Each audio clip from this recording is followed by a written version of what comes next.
Welcome to the Sponsored Rider Club podcast, your guide to motorsports sponsorship. Here's your host, Josh Weesey. Hello there, and welcome to episode 56 of the Sponsored Rider Club podcast, which is powered by ImpactFuel.org. My name is Josh Weesey. I'm your host, and I'm here to guide you through the complexities of motorsports sponsorship. But I'm not going to do it alone. Today I have our featured guest, the COO of Mad Media, UTV Underground, Terranaut Media, and also the Mint 400. That is Josh Martelli. Josh's brother was featured on episode 31, so if you want to go back and listen to Matt Martelli, that's where it's at, episode 31. Now, before I get into the structure of the show, I want to get your feedback, because honestly, feedback is very important to me to make this show better, and it's also important to the iTunes world. So if you could go ahead and leave a rating or review on iTunes, I would very much appreciate that. Now, if you do leave a rating and a review on the show, I'm actually going to be reading those reviews, something I've been doing for the past couple weeks, and I like it. So this one is from Patron ATV. That's Mike the Mud Freak Patron. And he said, this podcast is really informative. The host and guests provide great insight into off-roading, and it's a great way to learn if you're an upcoming rider or a sponsor. So thanks, Mike, for leaving that review.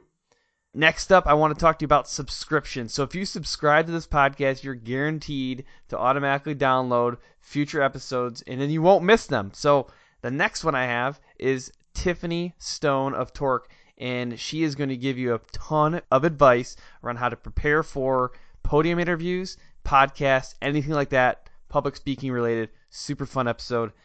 After that, we have Jim Riley coming on. He is an off-road racer and also an absolute marketing genius. Now, if you want to get insider access to the show, head over to the Sponsored Rider Club on Facebook and request to join. We're constantly sharing best practices and lessons learned around sponsorship there. If you ever have questions or guest recommendations, shoot me an email directly, podcast@impactfuel.org. This episode is brought to you by four awesome companies. Weld. They produce game-changing metal bonding technology products. TopThePodium.com. They're experts in motorsports sponsorship. Bold Racing and Suspension. Their family race team and custom suspension experts. And the Neverlift Racing Company. And they make the Armor Coat product line. And we're going to hear a lot more about that. But their aim is to make the racer's life easier. If you want to get 10% off your next order, go ahead and use promo code ARMOR10 at armorcoatproducts.com.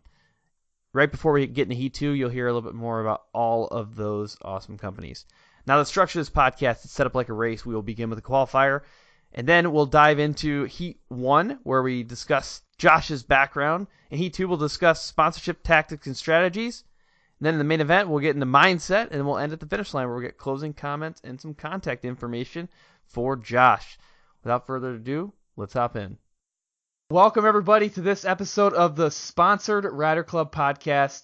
I'm super stoked for this. I'm joined by our featured guest today, Josh Martelli of Mad Media. Actually, he's of like everything, so I'm just going to list them all off real quick. Mad Media, UTV Underground, the Mint 400, and Terranaut Media.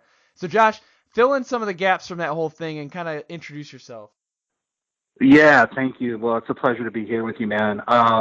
Yeah, to your listeners that have been tuning in for the season, you may have heard my brother Matt Martelli. He joined your show a couple podcasts ago, and we've been partners since we were little kids running around getting dirty together. And yeah, I've fallen into this incredible role of being the COO of multiple different companies, and I would say the structure works pretty simply. Like Terranaut is our big overarching umbrella, media group. And that simply allows us to navigate and talk to like really big companies, companies that may have their own advertising and marketing agencies, but, they want to reach the off-road market.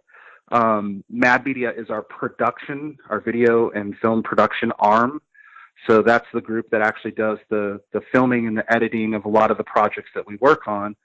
And then UTV Underground is an enthusiast website dedicated to UTV culture. We've got a lot of fresh content on the site every day. We have a thriving forum And it's, I guess you could say, a niche within the off-road culture because it's vehicle specific. But I'm partners in that with both my brother and Joey DiGiovanni, who is the founder of that company. And then, the Mint 400 is its own beast. It's its own entity, the oldest and most prestigious off-road race in America, which was really popular back in the 70s. And, went away for 20 years, and we resurrected it, I think it's about 8 years ago. And my brother and I are the owners of that race. So we dip in a little bit of everything, man, Yeah, I've heard some of the stories and some of the, behind the scenes from, your brother was on episode 31 and Joey D came on episode 24. So we've heard some of those stories and it's so cool, so much fun. I'm excited to dig in even deeper into that stuff. And honestly, I'm really excited about the Mint 400 as well. We talked about this in other episodes. It's just an exciting race.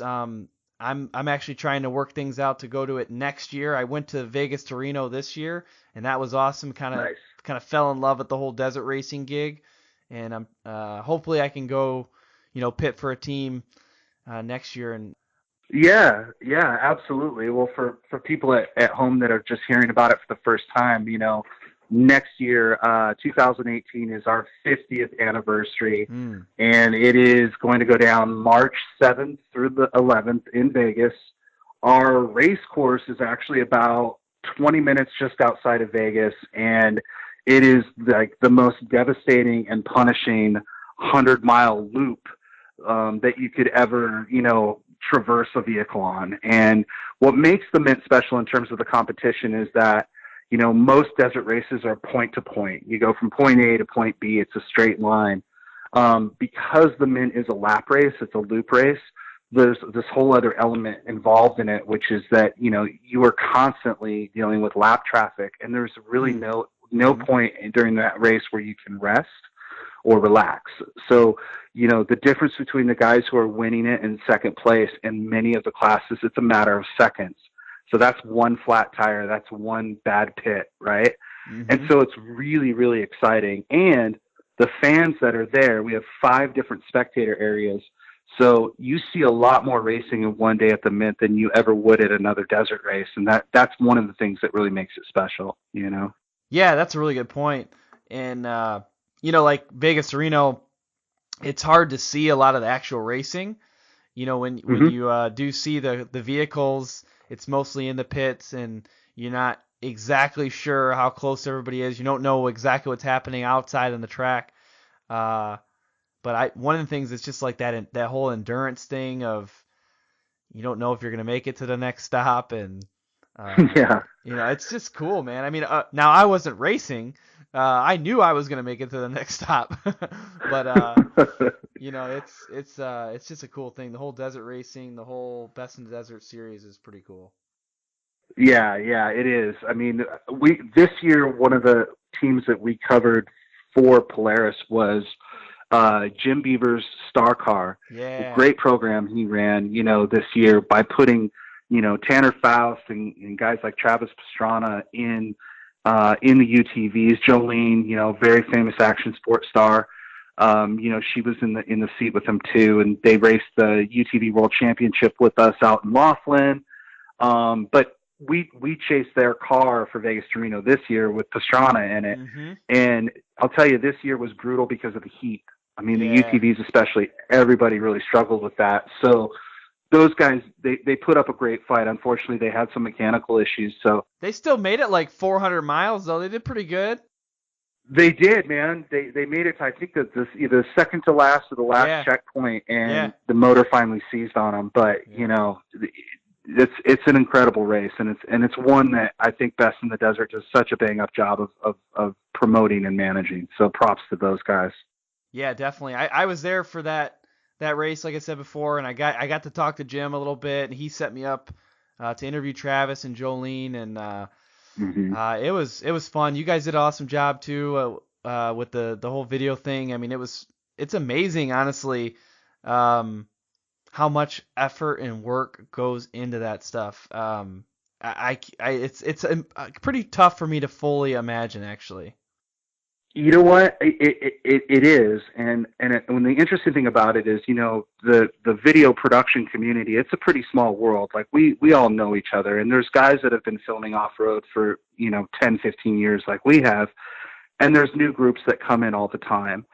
And I can tell you this much: for a race like that, or the Baja 1000, these longer point-to-point races, we have to be almost as prepared as the actual racers. I mean, we are running lead nav on iPads mounted to the windows. We've got radio communications between each other.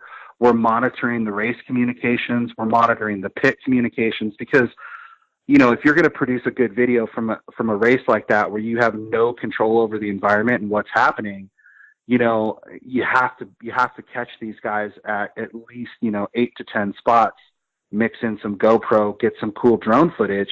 That's how you put together a cool race edit. If you miss a bunch of spots, I mean, at the end of the day, you just don't have to cut. So, yeah, quite honestly, man, we really cut our teeth on that style of chasing in rally.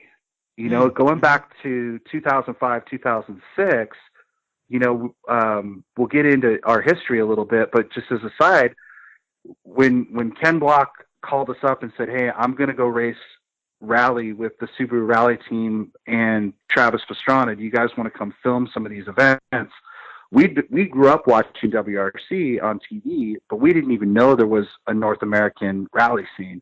Turns out it's huge. I mean, it's a little bit underground. They don't get a lot of television love, but it was huge, And we went out there thinking, oh, this will be cool. We'll film some rally. Well, it's even gnarlier when you're filming rally because you're doing it for 3 days, So same thing. You got to run down the stage, pretty much backwards on the course with a camera on your shoulder, throw it down, film these guys go flying by, and then pick it up, run back to your rental car, jump in your rental car, and then drive as fast as you can to get to the next stage to get them again, dude. Right.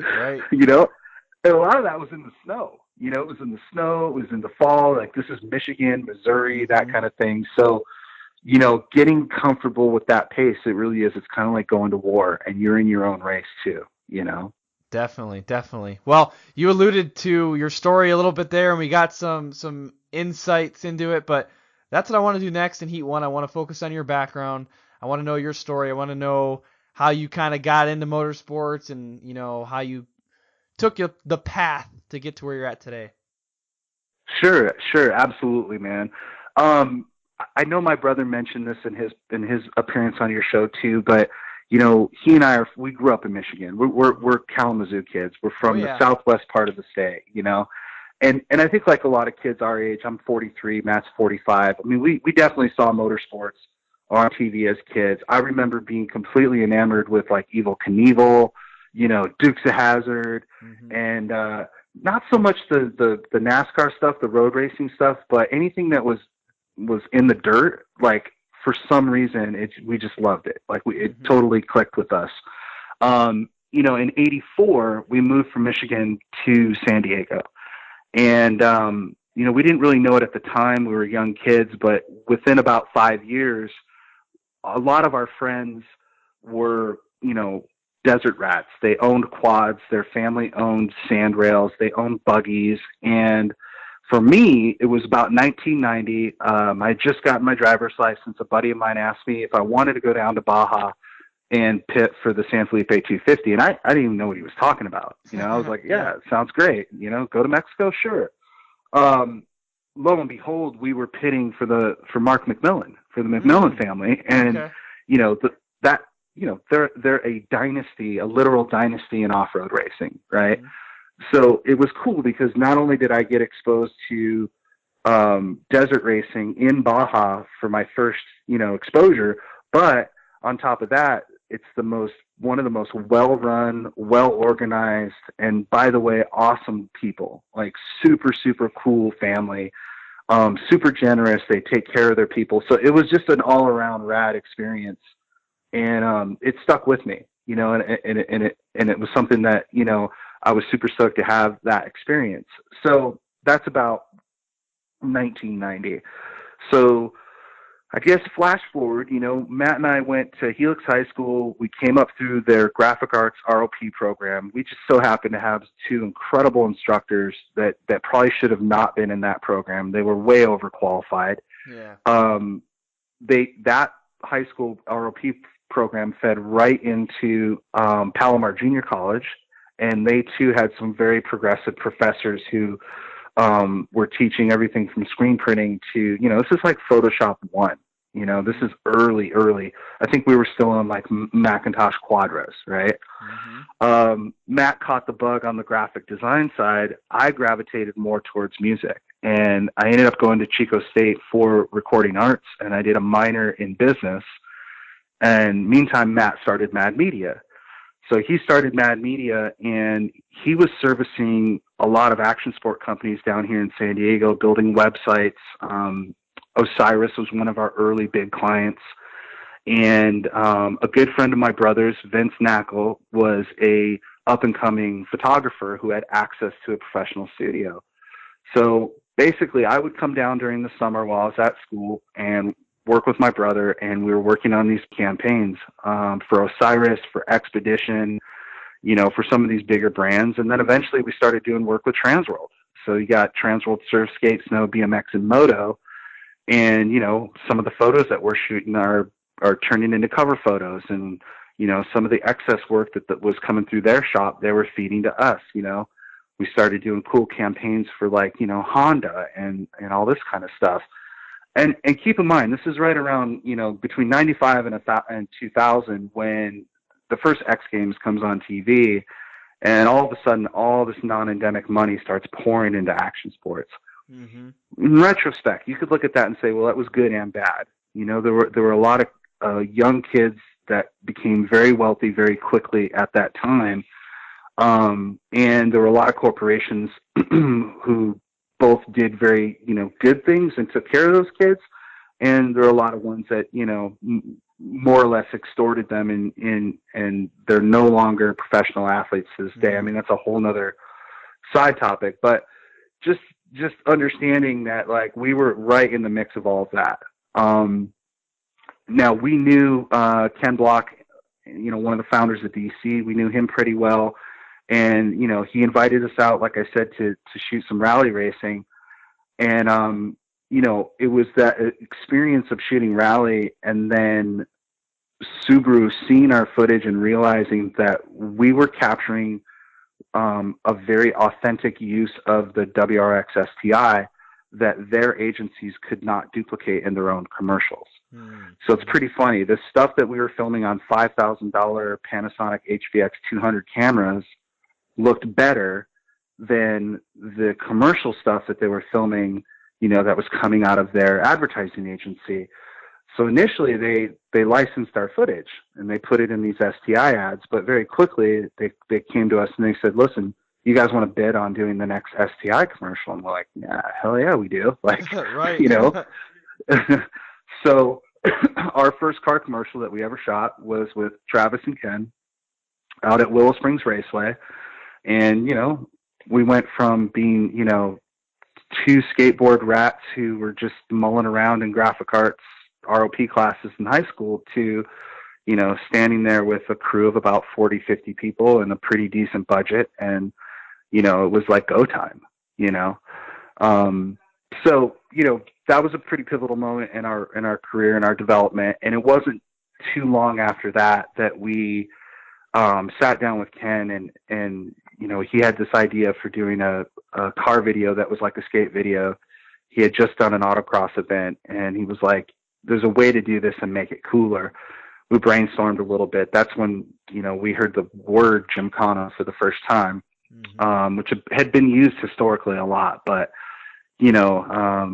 it's funny. I wrote the proposal for 3 of the sponsors that we wanted to sponsor that first video, and they all turned it down. They didn't get it. Really?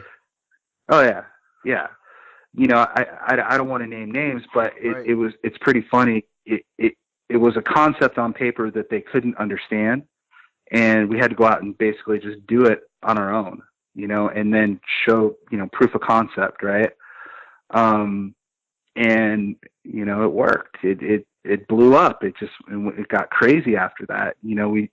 When that video hit 5 million views, which was pretty unheard of at that time, YouTube had only been around for a year or two. The phone starts ringing off the hook, and now all of a sudden, we're having, much higher level conversations about bigger work, and we started planning for number 2, and that went off really well. It was a lot of fun to shoot number 2. Number 3 was even more adventurous. We end up in France, right? And then, this whole time we're still doing work in off-road. But off-road wasn't growing at, the off-road industry wasn't as lucrative or didn't have as many opportunities there at that time. So we kind of were happy to like dip into this general automotive, marketing thing for a while. But yeah, I mean, we just kept cranking, and then after the third Gymkhana video, we kind of like George Lucas and Star Wars, we're like, we've done what we want to do. We put our stamp on it. Didn't necessarily like the direction that DC wanted to go with the series. And so we just high-fived those guys, said, hey, no harm, no foul, good luck, and, moved on.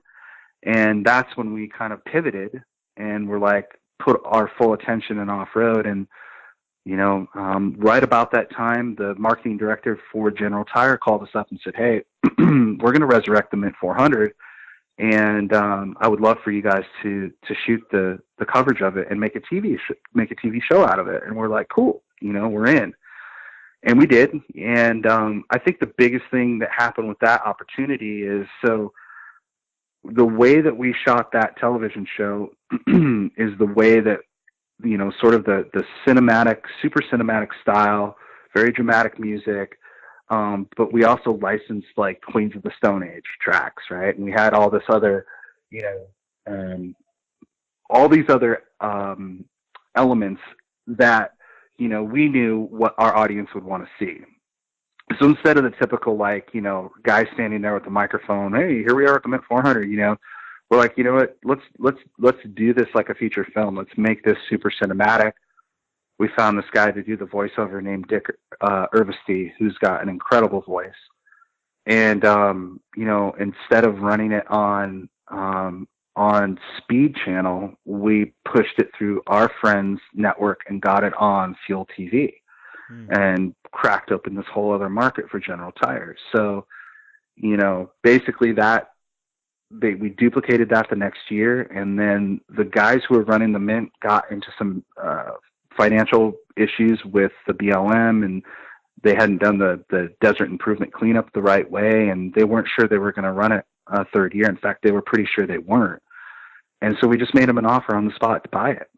And, the rest is history. I mean, we've spent the last 6 years restoring that into, restoring it back to what it was in the 70s, making it a place where celebrities can come and race, and making it the ultimate test for a team, no matter what class you're in. And I'll say too, over the last 6 or 7 years, the relationship that we've had with people like Polaris and BFG and Monster and Red Bull, it's just gotten more and more solid, to the point where, these guys can call us up and they're like, this is our vision for what we want to do. And it doesn't take us long to come up with something that's going to, blow doors and really achieve the success that they're looking for and get noticed. So that's kind of our history in a nutshell, and, people ask me sometimes, well, what has been the maybe some of the keys to your success? And it's really simple. It's hustle. It's hustle, man. We don't work 9 to 5. We work 5 to 9, and we give up 20 or 30 weekends a year. And we have for the last 20, 25 years. And, we're by no means, super wealthy or anything like that. But one thing I love is that we own the vast majority of the content that we produce. And we have a very, very solid crew at our shop. Our Mad Media crew is our family. We don't consider these guys our employees because, they get up at 5 o'clock in the morning and eat dirt with us, 350 days out of the year, so that's kind of it in a nutshell, man. I appreciate that. I appreciate the journey that you've been on, and the reference there to hustle, I think, is pretty important. That was something Joey D and I had talked about on episode 24. He frequently gets asked, oh, how'd you create this overnight success? He's like, whoa, I don't know how I do that, because I don't even know what that means. Because I think he Right. talked about how he was on, these forums every night for like hours and hours and hours after work for years, until he decided to create his own forum. So he's like, I've been working on this for 2 years before I decided to launch anything. So no, that's not overnight. Unless overnight is 2 years, then yes. Yeah. Yes, I did have some overnight success there. Or like in this case, you're just saying I've been working on this stuff for 20, 25 years. Like, oh, okay. Yeah. Well, I mean, that's not overnight. there's no substitute for passion. Passion is what gets you up in the morning, before everybody else, and it keeps you up late at night. I mean, I can't count, Josh, the number of times that we could have been done with a project or an edit or a video or whatever it is. We could have easily been done, but we take a step back, catch our breath, and then ask ourselves, but how could we make it that much gnarlier? Or if we push one more day, can we massage it? I mean, we're talking like, delivering television shows and, staying up for an extra 6-8 hours until you're exhausted to make sure that the audio is perfect, or to make sure that, that edit really looks right, is and that's what sets you apart from the competition. And for your guys, for people listening who are trying to get sponsored and pick up contracts, realize that the people that are going to hire you or sponsor you or work with you are looking for that passion in you, right? Because they know if you live, breathe, and die by your particular sport, if you're just constantly on your game and hustling, that's what they want to align their brand with. If they have to constantly harass you to get you to do the things that you're supposed to be doing for them under contract, or even just, however your relationships are set up, it's not going to last long. That old adage, the cream rises to the top. It's true. It's true. And the funny thing about it is, it's not always the most talented people that end up with those opportunities, right? Passion isn't necessarily talent. I'll give you a great example. So we work really closely with the guys at Hook It, right? You're familiar with the Hook It report? Yep. Yeah.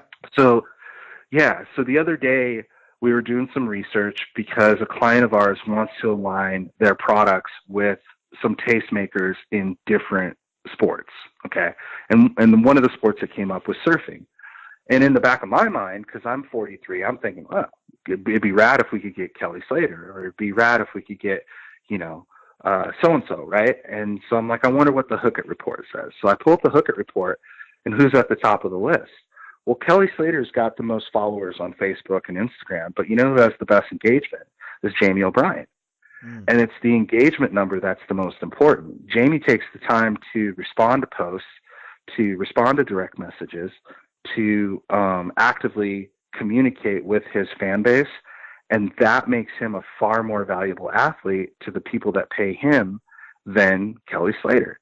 Now, Kelly Slater's an icon, and, no disrespect to him. If he doesn't want to sit on his phone all night and reply to Twitter, messages, hey, I don't blame the guy. But Jamie does. And because Jamie does, he's a very, very valuable person to the people that brand him, Yeah, that's a really good point. We've talked about engagement on here before. Actually, I think episode 39, I was with one of the sponsors for this podcast. That's Jimmy Moore of Bold Racing, and he was talking about how much time he spends interacting with people on Instagram, or I mean, mostly he spends his time on Instagram, but that and Facebook. He's like, I spend more time on the social media than my teenage kids do. And yeah. It makes a huge difference, though. I mean, I wish I was better at that sort of stuff, because it's really impactful, especially when you reach out to somebody else and they reciprocate that way. I'm like, man, Right. I want to always follow this person. I want to like every single photo, because I know if I have a question or something, I reach out to them, they're going to respond back.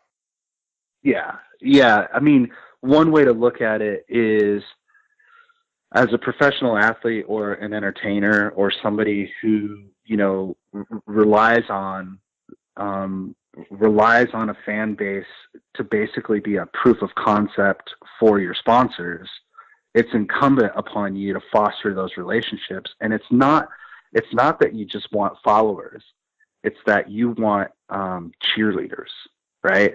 So we do this with the Mint. Like, I love the fact that we have a solid 1 million people who constantly engage with the Mint brand, even though it's only one race that happens, over the course of basically 18 hours a year. It's a one-off event, but throughout the whole year, there's a group of, I call them cheerleaders, and I say that in a friendly way. I'm not dissing them. They literally are brand cheerleaders for us. And it's like, we talk to them constantly. We send them clothing. We hook them up, and it's them converting their friends. That becomes that sort of exponential power, right? Where you've got your initial fan base, but now your fan base is going out and bringing in more fans.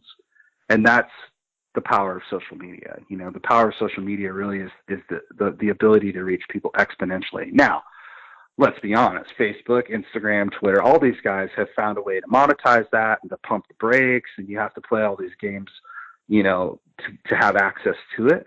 And I'm not particularly the guy who understands the gnarly mechanics behind what post to put up, when to do it, and how to boost it and all that. That's a specialty now, right? And I'm lucky. My cousin Killian is an expert at that.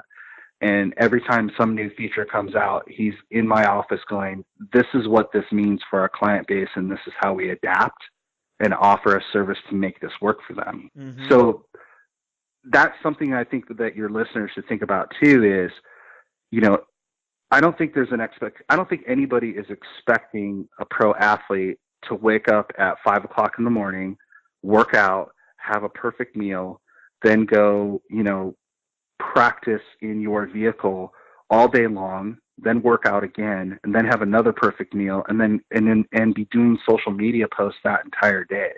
Like, you really need a team. You need people behind you that are helping you do this. It doesn't have to be you personally that's liking comments and responding to tweets. It's perfectly acceptable for you to get help with that. So you just need to build a team around you, and that could be family members. That could be interns. I mean, one of the things that we do with Mad Media is we have a really close working relationship with the local junior college, Palomar, and we know the professors really well, and they know what our culture is like. They know what we do, and what we do is we go to their college once or twice a year, and basically do guest lectures and speak at Career Day, and kind of give the kids who are studying media a sense of the landscape, not just across the entire United States per se, but like what is going on in San Diego. Like if you think you're going to take a video editing class and walk out of it and get a job as a video editor in San Diego, what is the reality of that? Like, what does that pay? Where would you even go to do that? Because this 900-pound gorilla called Los Angeles is right above us, and they seem to be soaking up all the talent. And, all the opportunities seem to be up there. So we have these frank discussions with the students that are there. Well, in exchange for that, the professors identify the best students that are coming through their classes, and they can tell. It's the kid that shows up early. It's the kid that stays late. It's the kid that, when he turns in his projects, he goes the extra mile, right? Well, they just refer him to us, and we bring them into Mad Media. We sit them down. We run them through if it looks like they're going to mesh with us, we run them through like a 1 or 2 month internship program. And if they fit within our culture and it looks like it's going to be a good fit, we hire them. Josh, every guy that's working for me at Mad Media right now is from Palomar College. You know? Wow. Yeah. Yeah. I mean, none of them came through film school. None of them are from LA. It's the thing that they all have in common is that they love cinematography, they love editing, and they love off-road. They have some connection to off-road. So I don't have to crack a whip. I don't have to talk them into doing stuff. Like, if we're going to go film a race, they're like, cool, how, let's get our stuff packed up. Let's get on the road so that we can be there early and do this, this, and this, So I think at the end of the day, like I was saying, it comes down to having a team behind you, and having that support, Definitely. And I want to talk a little bit more about some of that stuff too in Heat 2. Right before that, though, I want to take a quick minute to thank the sponsors for this podcast. Have you ever been out on the trail or at the track or in the middle of the desert and something breaks? Well, of course you have. We've all been there. But a lot of people at that point, they reach into their trusty toolbox for the duct tape or the zip ties or wrenches to fix their machine. However, there's a feeling that you get when you realize you need more than just duct tape to fix that rock chip in your radiator. That's a horrible, horrible feeling to have. And that's why I'm going to tell you next about Weld's metal bonding products, specifically alloy sol. So this product gives you a longer term fix than JB Weld, which is just going to get you back to the trailer or back to the pits. With basically the assistance of MAP gas or propane torch, you can quickly and easily repair an oil cooler, radiator, AC line, or any crack or hole in aluminum. And better yet, alloy sol flux is the only flux in the industry that cleans and decontaminates the dirty and greasy surface for you. So you don't even have to worry about that part. The alloy sol rods are actually capable of a 30,000 psi fix, and they're stronger than even the parent metal, and they're built to last the lifetime of the part. So don't let a simple radiator leak leave you out of the race or broken down in the trail. Bring along some alloy sol aluminum alloy repair rod and flux from Weld. I hear it constantly from racers that a good suspension setup is absolutely critical for performance, and that's why I'm going to talk to you next about Bold Racing and suspension. Now, it's really critical to understand your suspension, and there's so many intricacies with the valving and the shims and all this crazy equipment that you need to actually, rebuild and properly set up your suspension, that it's really important if you're ready for that next level of performance to partner with an awesome suspension company. Now, Bold Racing is that company. They're not only specialists with their suspension setups, but they also partner with companies that produce amazing custom components. And on top of that, they're a family race team. They actually race themselves, so they really understand the type of beating that your vehicle and your shocks can take. So what I want you to do is give them a call and just chat with them. Talk to them about suspension. Their number is 702-506-5354. If you're not ready for a phone call, go ahead and shoot them an email, bold.racing@yahoo.com. I want you to think long and hard about this next question. Where do you think you should be spending your time at? Should it be on developing a sponsorship program, or should it be on cleaning the mud and dirt and filth and grime off your machine? I'm hoping that the answer you're thinking in your head is that you'd like to spend it on your sponsorship program. That's why you're listening to this podcast, and that's where you should be focusing your off-the-track time. But sometimes that mud and grime and whatever, it's there, and you got to get it off your machine, right? And that's actually why I want to talk to you next about Armor Coat, brought to you by Never Lift Racing Company. So Armor Coat products help prevent mud, clay, ice, all that other garbage stuff from sticking to your machine, and ultimately that ends up cutting your cleanup time in half. And your machine looks great. It leaves essentially a water-resistant shine, helps fight corrosion, and you can use it on multiple surfaces. So it's ultimately fantastic. And really the purpose of this product, like I said before, is to make the racer's life easier. Now, if this at all intrigues you, I want you to check out Armor Coat at armorcoatproducts.com. Coat is spelled with a K. And when you get there, use promo code ARMOR10 to get 10% off the products. I am constantly asking the guests of this podcast how they attract and retain sponsors. And on almost every single occasion, somebody gives an example of a resume. A rider or a racer resume is extremely important to your overall sponsorship pitch and proposal. And it's tough to do. I mean, it's not really the easiest thing. Anybody can go through and put together a resume, so don't get me wrong there, but it's really difficult to get something that's like unique and different and stands out, and that also is something that can be put across multiple platforms.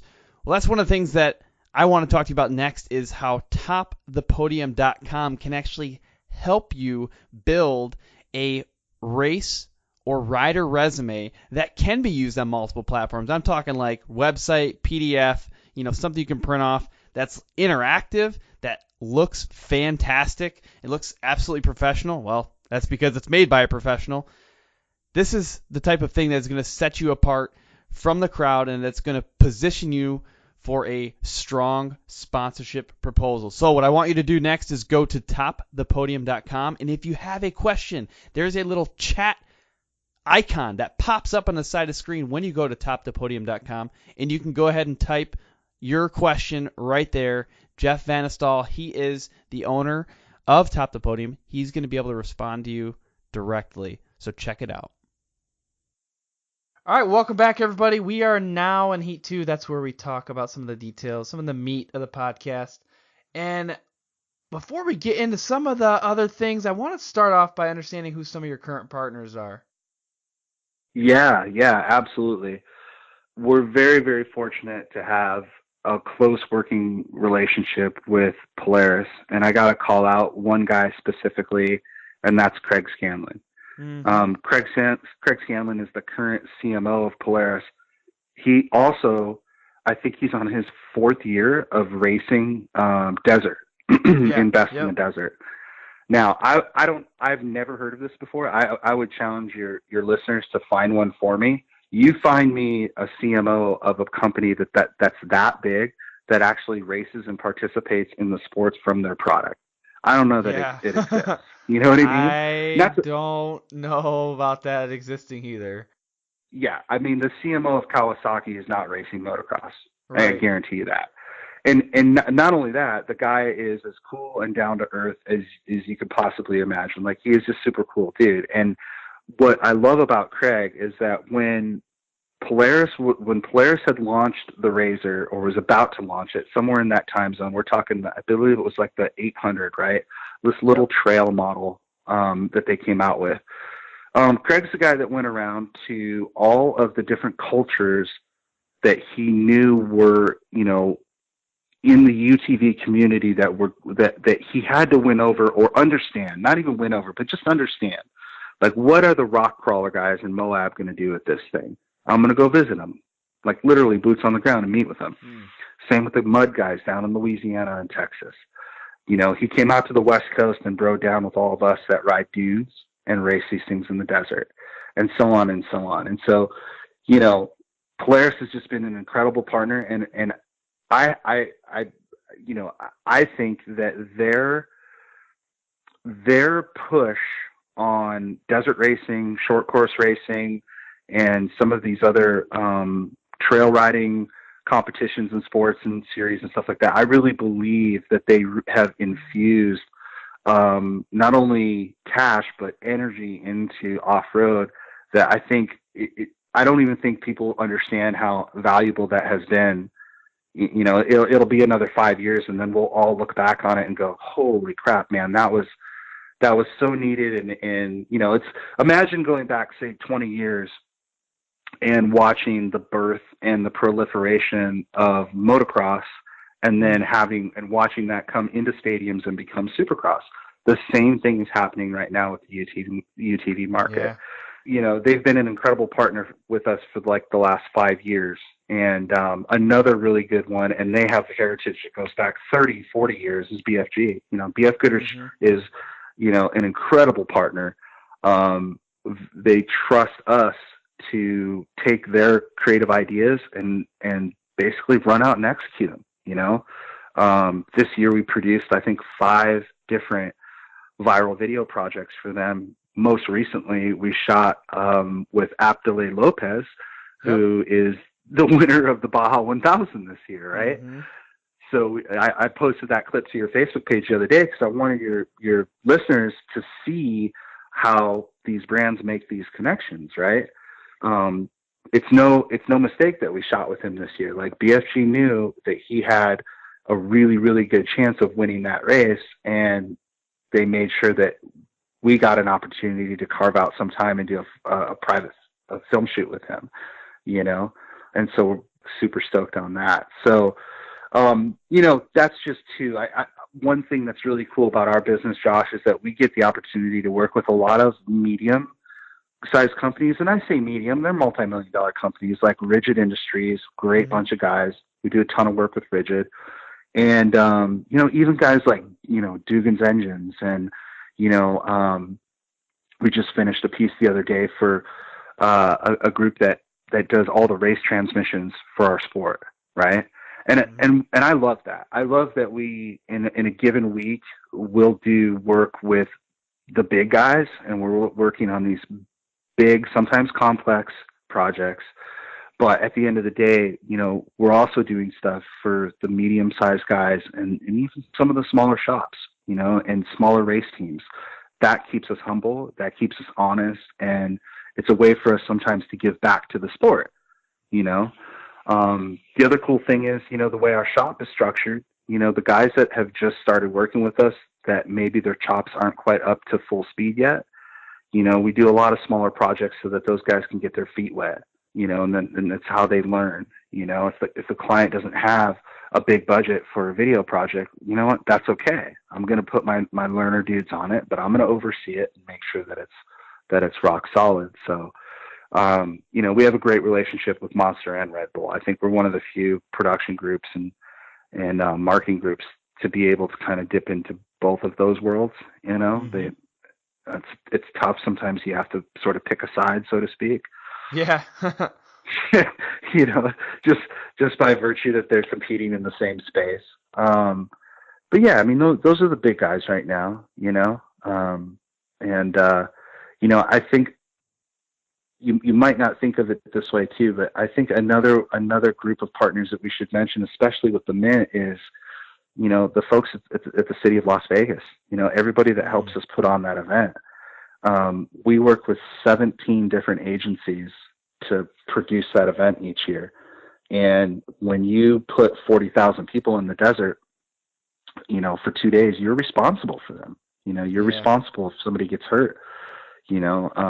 And so to have earned their trust and their respect over the last 5 or 6 years and be given the right to come into Las Vegas with our group, it's something that, you know, I take very seriously. Like, I'm very, very stoked about that relationship. You know, been fortunate enough to meet the mayor. I've been fortunate enough to meet some of the senators that work out of Nevada. So that's a cool thing too. Definitely. So those were some of the top companies, and honestly, I think you already highlighted how they're influential and things like that. But what about the people that ride for these folks or represent them, the brand ambassadors? What is it that these companies are expecting from the brand ambassadors? That's a great question, man. I think, to put it simply, they're expecting a high level of communication, and they're expecting the riders to actively produce content that promotes their brand, their products, and that relationship. They want you to do that authentically, though. So start with the communication. It's really, really important that whoever your point of contact is with these companies, that you have a constant and positive stream of communication with them, you know, and that's not always easy. You know, guys have busy schedules. You know, it's the person at these different companies that's in charge of interacting with the sponsored athletes. Let's be honest. Sometimes they're great. Sometimes they're not, you know, but at the end of the day, they have a boss to report to. So, you know, I'd like to say, you know, you should be emailing and texting and calling those guys, you know, at least once a week during the season. You know, how did you do? You should be talking to them before you're going into your races and after you come out of your races. you know, and part and parcel to that is making sure that, you know, you're hyping the crap out of everything that you're doing that's involved with them. You know, I think that a lot of these brands recognize that racing is only one component in the overall brand strategy. The other component is lifestyle. So take a company like Polaris. I can guarantee you that Polaris values a photo or a video of you and your friends sitting around a campfire having had a rad ride, and, you know, the sun's going down and there's a beautiful shot of all your razors sitting there parked by the river. Okay. That's super valuable to them. That's as valuable to them as, you know, maybe a podium shot, right? Because it's authentic branding and messaging. Here's the thing, dude. The days of companies spending money to sponsor athletes and then on top of that paying photographers and videographers and video people to document the actual racing. I mean, I wouldn't say they're done. I wouldn't say they're over, but because, and this is a technology curve thing too, right? So, you know, you got an iPhone, you got a 4K camera in your hand. If you have an iPhone 7S or newer, you have a camera that can take beautiful portraits with, they call it bokeh, right? That soft focus background effect, right? That you have a very, very powerful tool in your hand to create cool content. And, you know, if a guy's stroking you a check, man, now they expect that. I mean, they just do, you know. And here's the thing, that's not a bad thing. You know, you want to do that anyway. And it's very easy to take your list of sponsors, you know, create your list of hashtags, and hey, this, you know, schedule it out. This day I'm going to do this. I'm going to mention this. This day I'm going to mention that. And like we talked about before, if you need help, you build a team, you know, you build a team to do it. So that's the thing. That's the biggest thing I would say that I've found is that these companies now have a very, real expectation that for, you know, the dollars that they're paying you to be part of their, you know, brand ambassadorship, let's say, you know, they really do expect you to create content on your own and help promote the brand, you know? And so that has to be a focus of your program. It just has to, you know, definitely, to be successful. Yeah. And that's something you'll see when you look around at different companies. You see a lot of those natural videos, you know, the on the spot, especially for like exhaust companies, you see the person wrapping their exhaust, and you know, if it's a wheel company, you see someone like, hey, check out my wheels, and they're like sitting on them or doing something funny. I think there's a really cool picture out there of Erica Sachs. We interviewed her on episode 35, and she's like sitting inside this giant, you know, 40-inch trophy truck tire. That's fun. Right. You know? That's fun. And, but you can see the brand of the tire on the side, and it's cool. It's just good stuff, and you know, it's natural, it's genuine. And the quality is still pretty good. Like you said, they probably used a decent iPhone or something to take that picture. Right. Yeah. And it's gotten easier. And listen, for somebody like myself, I'm a content creator. You know, it's my job to interface with these companies and, you know, pitch them creative ideas that help activate on their athletes. But I think there's so much grassroots basic stuff that they expect out of their team. And then there's the I guess the second tier or the next level would be like, bring a group in like us, to document it. And then, you know, that's just going to get you that much higher level of content. I mean, so we just did this project with Polaris, and I'm under embargo, but what I can say is that they have a new car coming next quarter. It's going to absolutely blow people away. It's literally one of the coolest things I've ever seen. And one of the things that they did that was really, really smart is they got a bunch of their top athletes and brand ambassadors together for a little competition. And that's all I can really say about it right now. But what I will tell you is, watching these guys, this level of dudes, I mean, we're talking guys who have won 20 or more X Games medals, compete side by side with each other in these new cars is so bitchin', and it's authentic and it's rad. So they don't, for that kind of bigger level stuff, they don't expect the athletes alone to create that content. But, that's when they bring a group like us in. But, for your guys listening at home, it's like, it goes back to that thing we were talking about, Josh, where you have to think of yourself as a business, right? You're an individual, and that's great. But the second that you start thinking of yourself as a business, create a business account, think about a trademarkable name that you can brand yourself with. Nitro Circus, right? That's a very lucrative business for Greg and his family, Greg Godfrey and those guys. And it's marketable, and they run it like a business, and all of the people on it and involved with it are professional athletes. But, at the end of the day, there's contracts and, everything that you would do for a normal company, those guys are doing. And it's the same for all of the top level athletes. Having a manager eventually, super key. Having an agent is really, really, really good idea. If you can make that happen, because sometimes it's difficult for you to understand and navigate as an athlete what you're worth, right? Yes. And yes. I mean, I can imagine. It's like, hey, I've won, I've won this championship in this particular sport 3 years in a row. I feel like I'm worth this. Well, how do you gauge that? Well, one of the ways you gauge it is with like a company like Hook It, or you being able to go back to these companies and show them, hey, listen, in a given year, in 365 days, I talked about you and our partnership and your brand 150 times. And that might be the difference between you getting the bigger chunk of change for your sponsorship, even if you're not winning as many races as the next guy.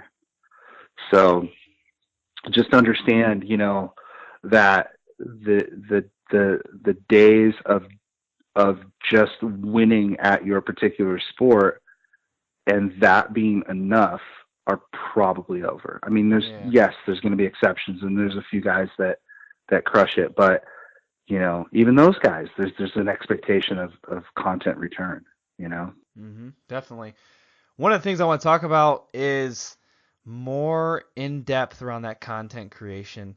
We had discussed a little bit earlier about whipping out your iPhone, especially some of the newer ones. They're just fantastic quality. But I mean, what are some of the tips for people? What's the right gear that they should be picking out? How should they be preparing their media to post it, editing it, things like that? Give us some tips around that stuff. Yeah, well, it's kind of funny. Like we live in an age where, like right now at our shop, I've got a camera that shoots, 6K, and all these fancy bells and whistles and lenses and all this stuff that I can put on it. And that's a very useful tool for high level production. There's a time and a place for it, but I like to think of cameras sort of like, paintbrushes or pencils or hammers, right? It's this old adage of like, pick the right tool for the job. So, we were talking about Vegas to Reno earlier. One of the things that we did at Vegas to Reno this year is we shot a lot of stuff where I had a guy filming Travis with a Red camera, and I'm literally standing next to him filming over his shoulder with my iPhone. So I was using iMovie to edit clips while we were chasing the race. But I also had a really good, beautiful 4K version of that on our big camera that my boy Kim was filming. So we basically achieved two goals at the same time. I would cut those clips with iMovie on my phone and upload them basically to a server that my client can access and post to Facebook. Obviously not live, but almost live, right? So it's like, about 15 minutes after the pit exchange went down or the pit went down, the interview that I got with Travis on my phone is now available to my client to post on Facebook. Yep. And for a remote area like Vegas to Reno, right, where you don't have a lot of cell coverage, like super valuable, right? A lot of engagement with that. Like the people on Facebook were digging it. My client was stoked. But I still have this beautiful 4K image that we shot of the same interview. And that allows me to come back to the studio, take my time and massage it and build more of a long form edit, you know, that's evergreen, that's going to be out there that, you know, it's not the quick fix 30-second clip for Instagram. It's the longer, sexier cinematic stuff for YouTube or for Vimeo. Right. Yep. So then I guess the question immediately, you know, that comes to mind is sort of like, okay, well, how do we bridge the gap between, you know, $1,000 cell phone and a $45,000 Red camera? And you know, this is going to sound a little funky, but the reality is it doesn't matter. Okay. The specific camera really doesn't matter. It doesn't matter if your budget is $4,000 or your budget is $10,000. Yes, there is a direct correlation between the cost of the equipment and the quality that you can get out of it. However, I've seen some guys outfit $1,000, you know, iPhone with a little clip-on mic and a little camera light, and they put that thing on a little rig, and it's the quality of the content that matters. It's the story. It's the way that you put it together, and the way that you publish it. So what I like to tell people is I like to say, what is an example of some content that really has sucked you in? What has really moved you? Is it, you know, some of the stuff that the UFC's done? Is it some of the stuff that NFL Films has done or HBO Films? Like, you know, the training camp stuff, right? Like Cincinnati Bengals training camp, you know, all that kind of stuff. Like some of the really good storytelling. Yeah, those guys have, you know, very expensive equipment, but what's sucking you in is the storytelling, you know? So I would say this. I would say that, like, you as an athlete, again, coming back to that theme of building yourself a team, right? I don't think it's so much important that I give you a list of camera equipment that you can buy. What you need to understand is that what's important is that part of your team is having somebody on your team that loves that stuff, that's super jazzed on it, right? Camera nerds are rad. I love camera nerds. Yeah. I really do, because they'll salivate and they'll run out to CES and these trade shows, and they'll come back and they'll be like, oh my God, now we have more Ks. It's 6K, it's 7K, it's 8K.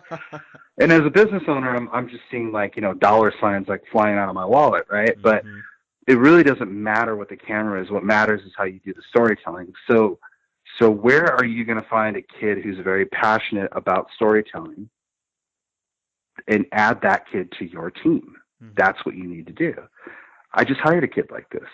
You know, I hired a kid the other day, about 2 weeks ago, who's coming through the Palomar video program, has 20 hours a week that he can give me as a part-time employee.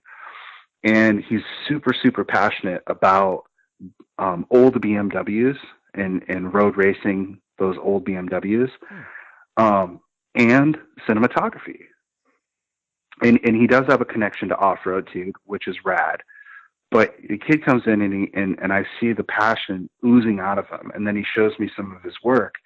And, you know, he's emulating very expensive car commercial stuff with very inexpensive, you know, he's got the $89 dolly, you know, or $89 dolly, and then the little slider and the this and the that. And he is doing like little car-to-car shots. He's passionate about it, so he's figuring it out.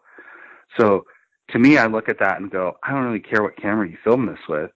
It's a rad little video because you really thought it through and pieced it together really well.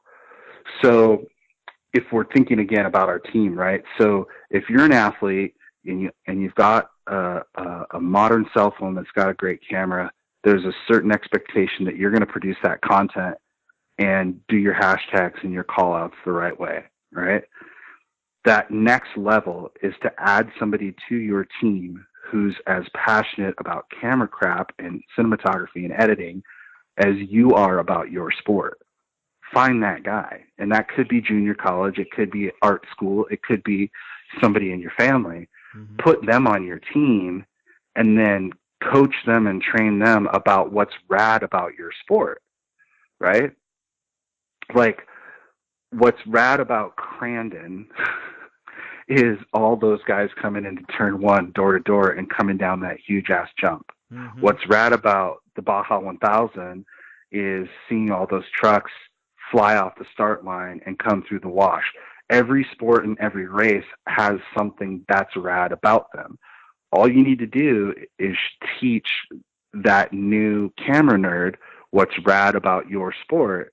And as soon as they figure that out and marry that with their passion for cinematography and editing, dude, you're golden.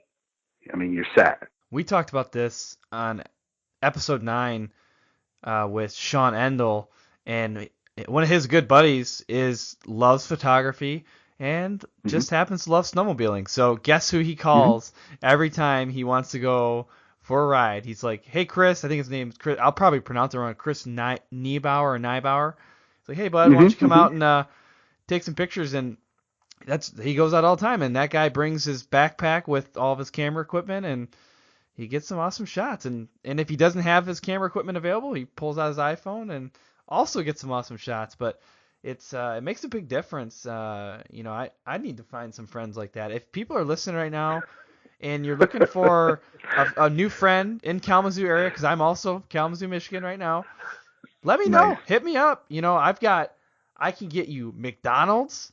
I can pay for that. Right. I can give you the a payment of, you can spend some time with my children. I have plenty of ways to reimburse you for your services, but that's really good to have those type of friends for sure.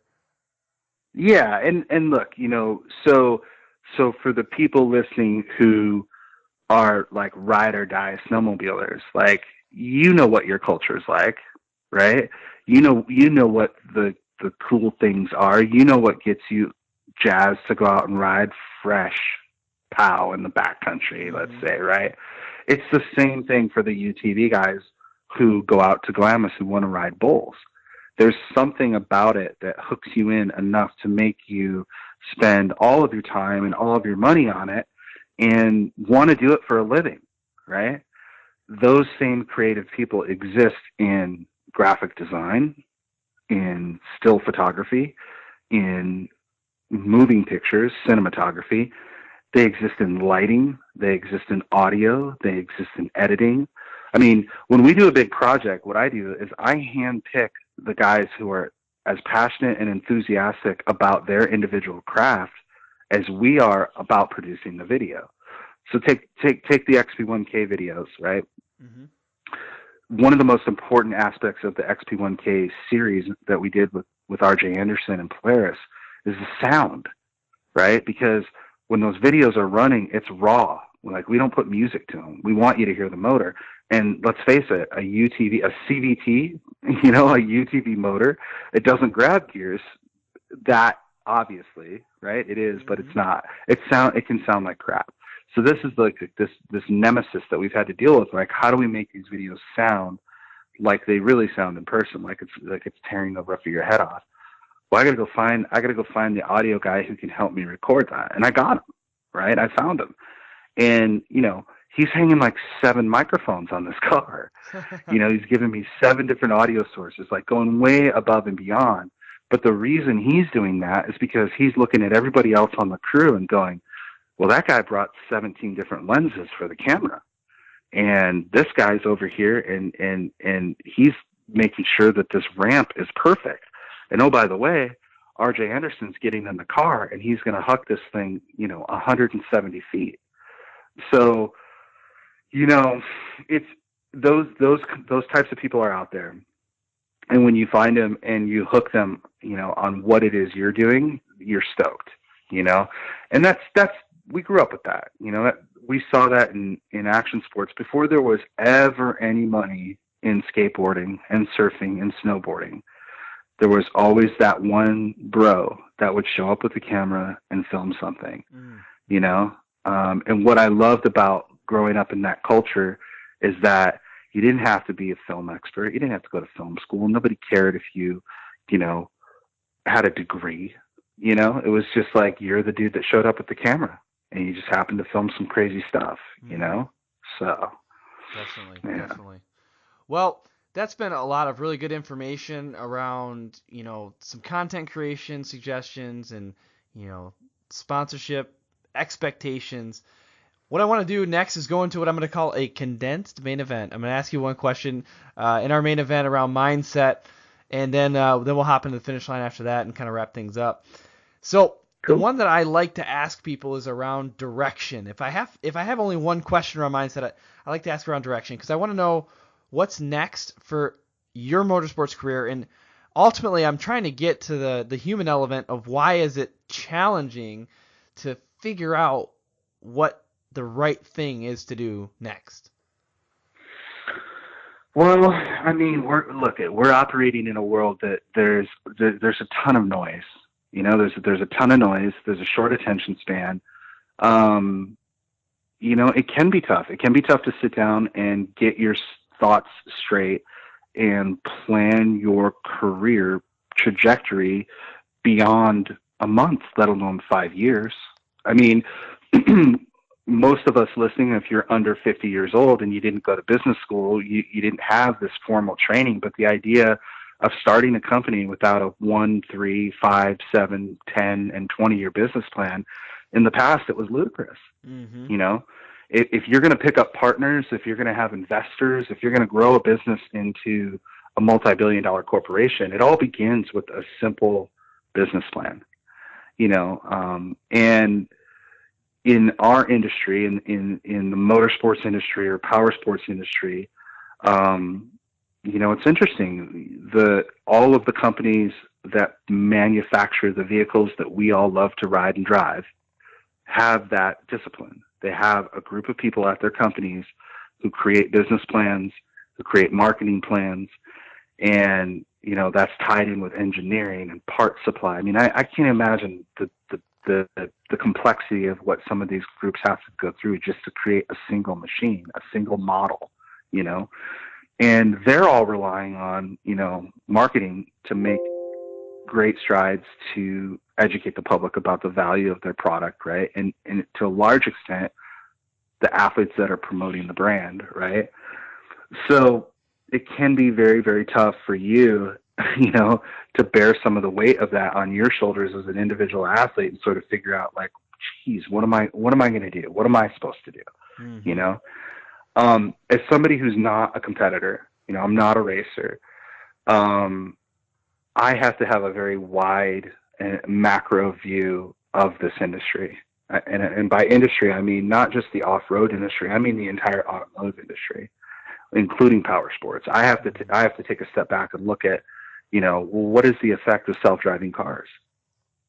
How's that going to affect my bottom line in 5 years if nobody's driving a car anymore? You know, Yep. Well, hey, it might be a boom for us if people are letting their Google car drive them around all day, but now they want to own a UTV and go drive off-road, right? Maybe more people connect with off-road if they're not driving a car day to day, you know, stuff like that. You know, because we have so many different, because we've got like 5 different companies that are doing different things, we have to look at this stuff from multiple angles too. And I would say probably from the Mad Media side, you know, as we look ahead, we want to produce a definitive off-road film, you know, literally a film called Off-Road, mm-hmm. and be the group that recognizes that whether you're on a motorcycle doing a hare scramble, whether you're on a sled in the backcountry, whether you're in a trophy truck in the desert or running, you know, a Unimog at Dakar, you're off-road. And there's a common thread that through all of us, I mean, we're all nuts, let's face it, but, yeah, right. You know, that there's a common thread there. And that to us is like a big target, like produce that one epic film. And we want it to be as big, if not bigger than, we want it to be a feature length film, but it has to by virtue of necessity be a documentary. So that's a big target for us. On the Mint side, we're not going to be happy until the Mint's as big as the Indy 500 again. It was, Parnelli Jones raced the Mint, Chuck Norris raced the Mint, like the Mint was one of. Yeah, how do you got to say it a different way, where the Chuck Norris thing, like it has to be a lot more extreme than that. Like, I don't know what the answer is. Like, you used to have the Mint 400, then Chuck Norris came, and then we only had the Mint 100. I don't know. Exactly. Like Chuck Norris's brother raced the Mint, and everyone stopped out of respect for Chuck Norris. You know what I mean? Right. Yeah. It's got such a rich history. Like a lot of people don't even realize, like, the whole reason that Hunter S. Thompson was in Las Vegas and wrote Fear and Loathing was he was sent there by Sports Illustrated to cover the Mint 400. Like he literally was sitting in the middle of the desert and was like, yeah, screw this. I'm going to go back to my hotel and just write what I want to write. Like this, it's a very, very rich history. So that's one of our big goals is make it a worldwide phenomenon. Like we want people from Spain coming to Vegas to watch this race. Right. So that's the way that we're approaching it from a company. And what I can say to the guys at home and the girls too, who are looking for sponsorships is try to expand your understanding of the industry that you're in a little bit, maybe not every day, but try every week, right? Like if you're racing in a particular league, take the time to figure out, well, who's running that league and who does that league compete with? And, the more you take control of your career and foster the trajectory of your career, the better. Don't just float out there in the breeze. Set yourself some goals. I'm going to win this class, then I'm going to move to this class, then I'm going to win that class. Well, then who are you competing with? What's your competition? How much is it going to cost to run that team? And if that's stuff that you're just not designed to do, add that person to your team, right? Add that person to your team, help me crunch the math on this or whatever it is, right? So it's really, really important to set goals. We do it a lot. My brother and I are like very, very strict about that, Yeah, definitely. I think that's awesome content around mindset. I think it's super challenging to honestly even just make the time to set goals, but it's so powerful. So I'm glad you brought that up. I do want to start closing things out though, and that's where we will hop into the finish line to do that. What's one thing that you would say if everybody listening to this just forgot everything else and they only remembered one item, one piece of advice from this conversation, what would that one item be? You know what, man? It's communication. And that's a broad thing, and you can look at it a lot of different ways, but communication, like the way that you email and text and talk to the people who are potentially going to spend money on you is super important, right? And the way that you engage and interact with people who are following you on social media is super important. It's important that you be yourself and be authentic and be original, that you not try to copy somebody else's style or, put on airs. If you're the kid who lives in Kentucky and likes to ride sleds backcountry, own it. Be that kid. Don't apologize for it, and damn sure don't be ashamed of it. Don't compare yourself to the kid who's from California doing that, or try to be somebody that you're not. And at the core of that is the way that you communicate who you are, right? You're presenting or you're showing these companies that you represent a certain demographic, right? So if you're a 16-year-old male from a certain region, they might be looking for that. Don't try to sell them on something that you're not, because, eventually it's going to come crashing down, right? Mm-hmm. Once you get the opportunity to meet a shot caller and put yourself in front of them, and you do that authentically, and you secure a contract, dude, go the extra mile. I mean, seriously, go the extra mile. Communicate as best as you can about the things that you're doing to help promote their brand and their products, and do it genuinely.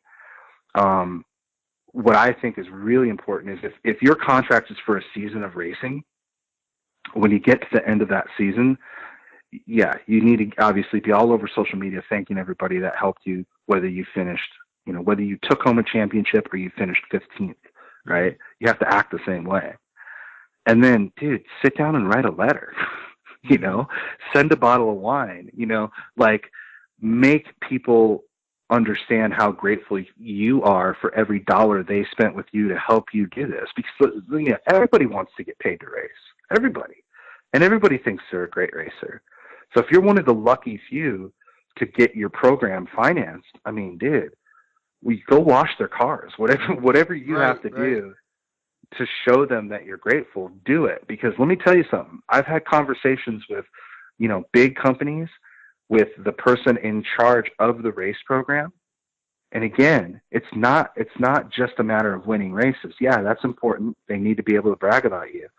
But, that type of authentic, I don't even want to call it politicking. It's not politics. It's you just being yourself, but showing these sponsors that you're grateful for the support. It means so much to them. Like, trust me, it does not go unnoticed, right? Mm-hmm. So communicate well, put yourself out there, act professional, and you're going to go far. You'll go far, Mm-hmm. Once you crack that nut, be humble, be humble. And remember that there are people behind you that are looking for that same opportunity, right? Yes. And don't treat them like crap. Give them a hand up and share what you've learned with them too, right? Definitely. Mm-hmm.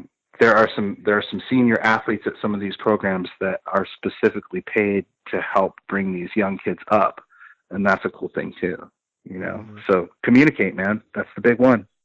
Oh, that's good. And going back to your car washing example, if someone's out there right now and they're like, gosh, you know what, I just don't know how to communicate and share my gratitude with the sponsors, come wash my car for me, and I'll provide the water. You're gonna have to bring the soap, and you wash my car, and I will thank your sponsor for you. So we'll just put that out there. And watch my kids for a little bit. Both those two things, and I will totally thank your sponsors for you. Right, there you go. Sometimes that's what it takes. Yeah, that's what it takes. What's the best way that we connect with you, man? You know what? I'm easy. Josh@madmedia.com. I mean, I put my email out there. I welcome direct contact. I mean, I work very, very hard to respond to everybody about everything. I'm a busy guy, but I can't always do that. But I try. That's a great way to connect with me. Another way to connect is through our Mad Media Facebook page. Send us stuff to share. Like we live, breathe, and die anything dirt. And I don't even mean just dirt, snow too. If it's got a motor and it's not on asphalt, like, we're in. It could be a lawnmower. So, if you're out there trying to scrape and crawl and scratch your way to the top, like, we get that. We had to do that too. I mean, we had to do it too. Just because we weren't on a quad or a snowmobile, it doesn't mean that we didn't do it too, Mm-hmm. So, send us stuff through the Mad Media Facebook page, tag us, we'll see it. Trust me. And the people that are in our family will see it too. Don't watch our videos, like RJ's XP1K videos, and try to do that stuff at home and film it. Yeah. Don't do that. That's a good point. I will tell you that we've never faked a stunt, but there is a ton of safety and planning and EMTs and medics and all the stuff that goes into that. Mm-hmm. So, I'm not a big fan of the guys, who, hey, look at me, I can jump my razor 200 feet. Check this video out. Oops, I crashed and broke my neck.